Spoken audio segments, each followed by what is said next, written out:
Headline बन जाती है कि ईरान ने डियागो गार्सिया पर हमला कर दिया है। चर्चा जो बनी वो इसलिए क्योंकि ये जगह ईरान से बहुत दूर है। ईरान के पास जो मिसाइलें हैं वो 2000 किलोमीटर तक की मार की मानी जाती हैं, लेकिन इतना दूर मिसाइल चली जाएगी ये मानना अभी तक संशय का विषय था। कहा जा रहा है कि ये खोरा शहर 4 नाम की इनकी मिसाइल हो सकती है जो कि 3000 से 4000 किलोमीटर की दूर में मार कर पाई होगी। इसका डर इस बात का बना कि रणनीतिक रूप से अब युद्ध के मायने बदल जाएंगे, क्योंकि अब तक इजराइल ही मार किया जा सकता था, अब यूरोप के अंदर भी मार किया जा सकेगा। मतलब इसकी रेंज जो है ना वो चर्चा का विषय है कि यह मिसाइल अगर यहां तक पहुंची है तो इसकी मिसाइल से अब ग्रीस से पार भी जाया जा सकेगा, उतनी दूर तक यूरोप में हमले किए जा सकेंगे। अगर ऐसा है तो यूरोप में बहुत सी जगह पर अमेरिका अपने अड्डे बनाकर बैठा है, उन सबको निशाना बनाया जा सकेगा। इसी तरह से दुनिया भर की चर्चाएं लोगों की चल रही हैं कि ईरान ने वो कर दिखाया जो एक्सपेक्टेड नहीं था, उसने वो मिसाइल चला दी जो एक्सपेक्टेड नहीं थी। अब चर्चा यह है कि अमेरिका का कहना है कि हमने इसको अपने इंटरसेप्टर्स के थ्रू रोक लिया।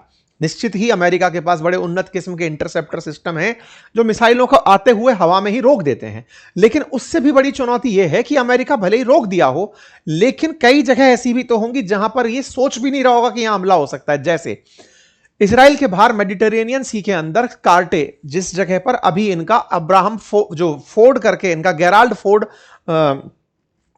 वॉरशिप है वो सुधरने गया है, वो ये तैयारी में भी नहीं होंगे, इनको लगेगा ही नहीं कि ईरान इतना दूर मार करने आ जाएगा, ये वहां ईरान पर मार करने चला गया। इसके अंदर कई और समीकरण भी बनते हैं। समीकरण ये बनते हैं कि ये हो सकता है हमला दिख ईरान से रहा हो सकता है यमन से हुआ हो, और तीसरी बड़ी बात यह भी हो सकता है कि अमेरिका ने खुद किया हो, क्योंकि ये कॉन्स्पिरेसीज हैं। अभी तक यूरोप अमेरिका के साथ आ नहीं रहा है। एक रात पहले ब्रिटेन बोला है कि हम डियागो गार्सिया यूज करने की इजाजत देते हैं, अगले दिन हमला हो जा रहा है। इसका मतलब यह है कि अमेरिका चाहता है कि बस एक बार यूरोप पर हमला हो तब ये सब मिलकर मेरे साथ युद्ध करने चलेंगे। कुछ भी संभव है।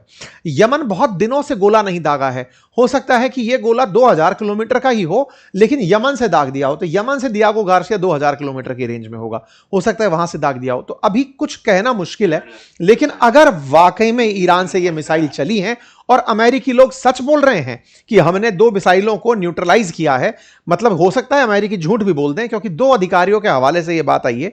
झूठ की बात मैं इसलिए बोल रहा हूं क्योंकि 2 अधिकारियों के हवाले से खबर आई, दुनिया में खबर बन गई, लेकिन अमेरिका इसे अपने पक्ष में सेंटिमेंट बनाने के लिए भी तो यूज कर सकता है। ब्रिटेन को यह कहकर के देख लो तुम्हारे अड्डे पर हमला किया इसने, तुम भी चलो मेरे साथ युद्ध करने, अभी तो तुम यूज करने की परमिशन दे रहे हो, तुम्हारे फाइटर जेट नहीं उड़ा रहे, तुम्हारे अपने लोग मरने नहीं भेज रहे हो, चलो मरने भेजो।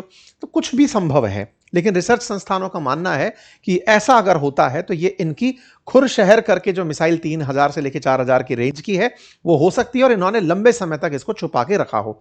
ये भारत के अंदर भी चर्चा का विषय बना। पूर्व केंद्रीय मंत्री मनीष तिवारी ने भी लिखा इसको ट्विटर पर कि भाई सुनो, यदि ऐसा हो रहा है तो युद्ध की दिशाएं अब बदल रही हैं। इजराइल की तरफ से भी एक एम्बेसडर लिखते हैं कि साहब अगर ऐसा होता है तो ये युद्ध के मायने मिसाइल परीक्षण बदल देगा, क्योंकि मिसाइल ईरान ने जो घोषित कर रखी है रेंज उससे ऊपर है, और यह दर्शाता है कि इसकी रणनीति में बड़ा परिवर्तन हो रहा है, और ये सब चिंताएं, बहुत बड़ी चिंताएं कंसीडर की जा सकती हैं।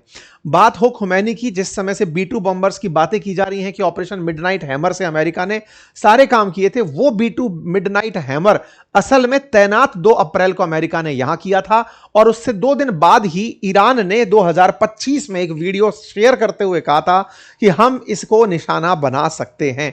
तो आज वो पुराना वीडियो फिर से रीसरफेस हो रहा है। 7 अप्रैल 2025 को IRGC का दिखाया हुआ वो वीडियो जिसमें वो B2 बॉम्बर्स को निशाना बनाने की दावे कर रहे थे, आज वो वीडियो फिर से सरफेस हुआ कि ये लोग तो पहले ही कह चुके थे कि हम इसे निशाना बनाएंगे। खैर, इन सब बातों से एक चीज तो स्पष्ट है कि ईरान का मिसाइल का जो असलहा है वो अभी तक खत्म नहीं हुआ है।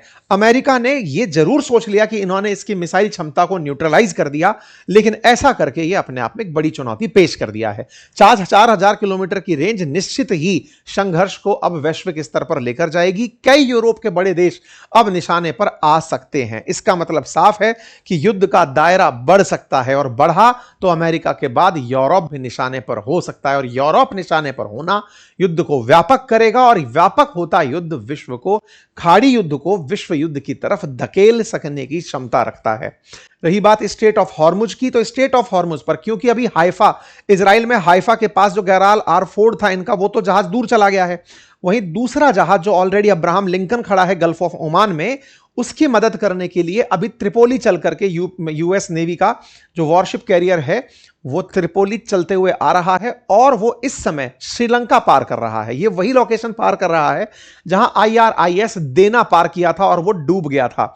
देना वाली जगह से त्रिपोली पार कर रहा है और ऐसे में डियागो गार्शिया पर निशाना बनाकर ईरान ने इस पूरे के पूरे त्रिपोली के मिशन को भी चिंता में डाल दिया है कि वो अमेरिका के साथ इस IRIS देना का बदला लेना चाहता है। अमेरिका ने जिस तरह अपनी सबमरीन से निशाना बनाया था, बिल्कुल वैसे ही अमेरिका को भी चुनौती दी जा सकती है।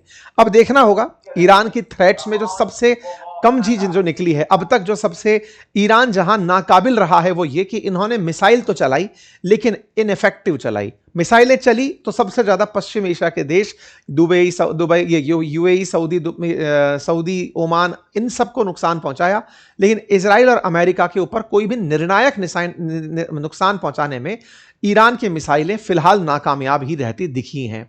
देखना होगा कि यदि ये कुछ स्ट्रेटेजिकल मिसाइल यूज करते हैं, क्योंकि अमेरिका की तरफ से और इजराइल की तरफ से जो भी मिसाइलें चलाई गई वो इतनी प्रिसाइज थी कि घर पर मारा गया तो हम नहीं मरे, लारिजानी को मारा गया तो वो मरे, मतलब एग्जैक्ट लोकेशन पर चली हुई मिसाइलें थी। लेकिन ईरान की तरफ से चली हुई जो मिसाइलें हैं वो केवल पटाखों की तरह तमाशे कर रही हैं, टारगेट किलिंग तक नहीं कर पा रही हैं। इसका मतलब अभी इनका मिसाइल क्षमता उतनी ताकतवर भी नहीं है जितनी अमेरिका और इजराइल के पास है, लेकिन हाँ चुनौती तो पेश कर ही रहे हैं। जैसा भी होगा आपको अपडेट के रूप में आगे जानकारी दी जाएंगी। फिलहाल के लिए इतना ही। जानकारी पसंद आई हो तो साथियों से साझा करें। चैनल पर नए हैं तो सब्सक्राइब करना ना भूलें। लिंक कमेंट बॉक्स में सब्सक्राइब का आपको साफ ऊपर दिख रहा होता है, उसको प्लीज दबा दीजिए। धन्यवाद।